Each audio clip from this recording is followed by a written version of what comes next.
জয় জয় জগৎগুরু সীতানাথ পুতি আনন্দে।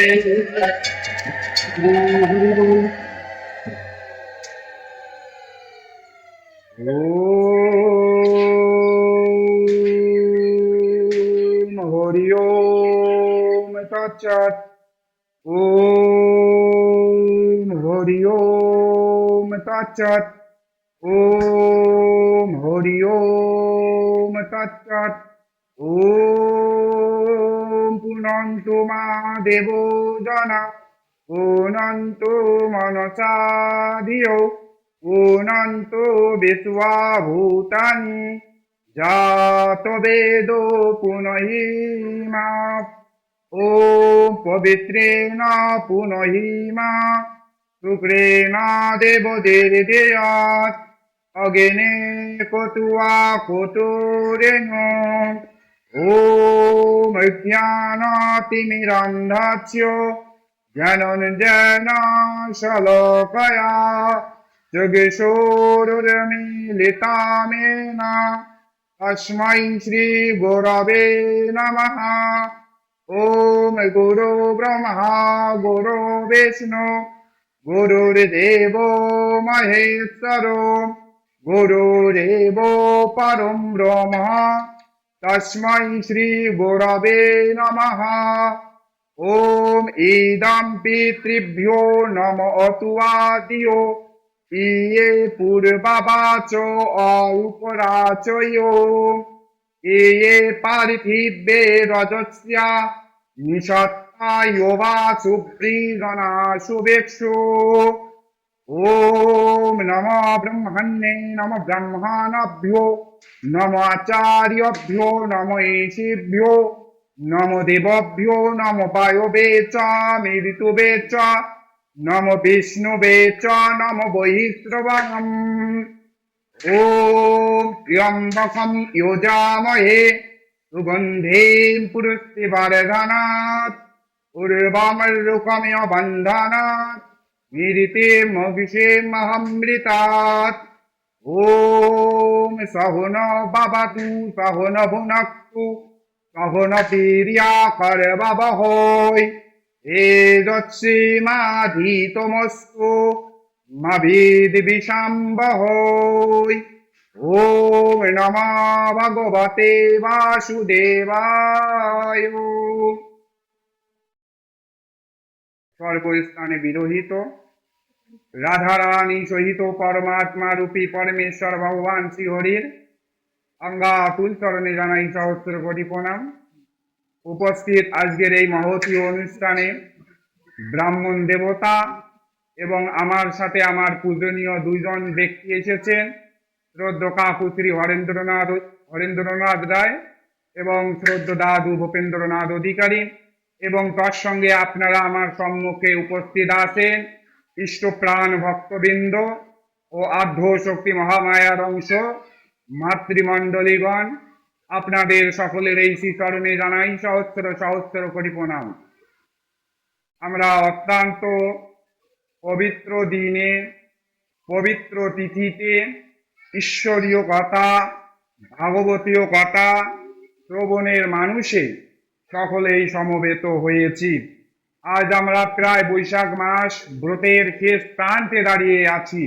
তো আসলে বৈশাখ মাস ব্রত কি, এই বৈশাখ মাস ব্রতেতে কি হয় সে বিষয়ে আমাদের বলা হয়েছে, ধর্ম গৌরম মহাবিষ্ণু দেব দেবস্য সংখ্যানঃ পরীক্ষা কালে এবং তস্মাৎ নাসর উত্তমম হিয়ায়ম। তো স্কন্দ পুরাণে এর বর্ণনা করলেন যে এই বৈশাখ মাস হচ্ছে যেমন কি এক পরীক্ষার মাস, অর্থাৎ ভগবান বিষ্ণু এই বৈশাখ মাস কি করে ভক্তদের পরীক্ষা করার জন্য এই বৈশাখ মাস ব্রতের সৃষ্টি করলেন। কোথায় পাবেন? স্কন্দ পুরাণে। তো ভগবান বলিলেন যে এই বৈশাখ মাস ব্রতে কোন ভক্ত ভগবানের উপাসনা করিতেছে আর কোন ভক্ত উপাসনা করিতেছে না, তাহার এই পরীক্ষা নেওয়ার জন্য আমি এই বৈশাখ মাস কে উত্তম মাস বলে ঘোষণা করিলাম। ভগবান স্কন্দ পুরাণে তার সুন্দরভাবে বর্ণনা করে দিলেন। এবং এই বৈশাখ মাস ব্রতের সঙ্গে যদি আমরা সৎসঙ্গ সাধু সঙ্গ করি তাহলে আমাদের আরো অত্যন্ত পূর্ণকর বিষয় হয়ে যায়। যে আমাদের যে পুরাণের মধ্যে সর্বশ্রেষ্ঠ যে পুরাণটাকে বলা হয় যেটি হলো ভাগবত মহাপুরাণ, এই ভাগবত মহাপুরাণ এই সঙ্গের মাহাত্ম্য বর্ণনা করেছেন। কি বলেছেন? তো ভাগবত মহাপুরাণে সুন্দরভাবে 11 স্কন্ধে লিপিবদ্ধ করলেন ভগবান কৃষ্ণ দ্বৈপায়ন বেদব্যাস।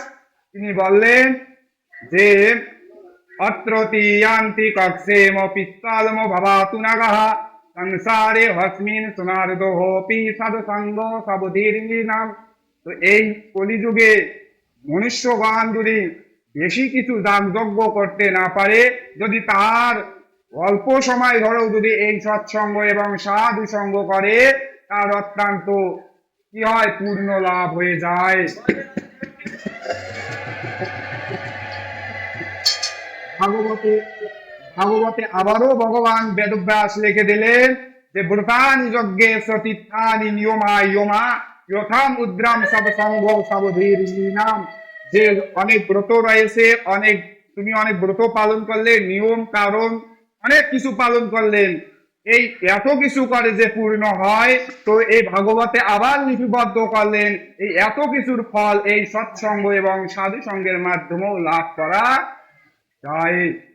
আবারও ভাগবতের মাহাত্ম্য খণ্ডও বলেছেন যে আষাঢ় শতানি, কি বলছেন ভাগবতের মাহাত্ম্য খণ্ডে বললেন যে অশ্বায় মেধাম সহস্রানি বাজপেয়ায় শতানি চ সুখশাস্ত্র কাতায়ন্তে কল্পম নহন্তি ষোড়শী। যে অনেক অনেক বর্ষমের যজ্ঞ, বাজপীয় যজ্ঞ, এই যজ্ঞগুলো কিন্তু আমাদের কলিতে নিষিদ্ধ রয়েছে। তো বলিতেছেন এই যজ্ঞের পূর্ণ কিভাবে লাভ করবে? তো বলিতেছেন এই সব যজ্ঞের পূর্ণ তোমরা সৎসঙ্গ এবং সাধু সঙ্গের মাধ্যমে লাভ করবে। এখন কথা হলো এই, কারণ আমাদের কি অত্যন্ত সহজ সোজা পথ দিয়েছেন সৎসঙ্গ সাধু সঙ্গ করলে কি হবে? তো আমাদের ধর্ম উপার্জন হবে। তাই আমাদেরকে যিনি এত শাস্ত্র রচনা করলেন কৃষ্ণ দ্বৈপায়ন বেদব্যাস, তিনিও সাবধান বার্তা দিয়ে দিচ্ছেন আমাদেরকে। তিনি বলতেছেন যে আষাঢ় শতানি গাত্রানি ইব নৈব সাতশতঃ নিত্য সন্নিহিত মৃত্যু কর্তব্য ধর্ম সংগ্রহ। তো যে কৃষ্ণ দ্বৈপায়ন বেদব্যাস আমাদেরকে সাবধান বার্তা দিয়ে বলতেছে এই মনুষ্য জনির শাশ্বত নয়, এই মনুষ্য জনি কিছু সময়ের জন্য প্রাপ্ত হয়েছে। অতএব এই মনুষ্য জনির কি? তো বলতেছেন নিত্য সন্নিহিত মৃত্যু, এই মনুষ্য জনির নিত্যই মৃত্যুর সম্মুখে উপস্থিত আছে। তো বলতেছেন তাহলে মনুষ্য জনির করণীয় কি? তো বলতেছেন কর্তব্য ধর্ম সংগ্রহ, যে প্রত্যেকটা মানুষের উচিত দায়িত্ব কি? ধর্মকর্ম করা, ঈশ্বরীয় চিন্তা করা, ঈশ্বরীয় ভাবনা করা। দাদু সুন্দরভাবে গীতার প্রথম শ্লোক এবং গীতার শেষ শ্লোক থেকে সুন্দরভাবে কি করে, মিলিত করে ধর্ম শব্দটি উৎপন্ন করলো। খুব ভালো বিষয়। আরো একাধিক শাস্ত্রে বলা আছে তোমরা ধর্ম করো, ধর্ম করো, ধর্ম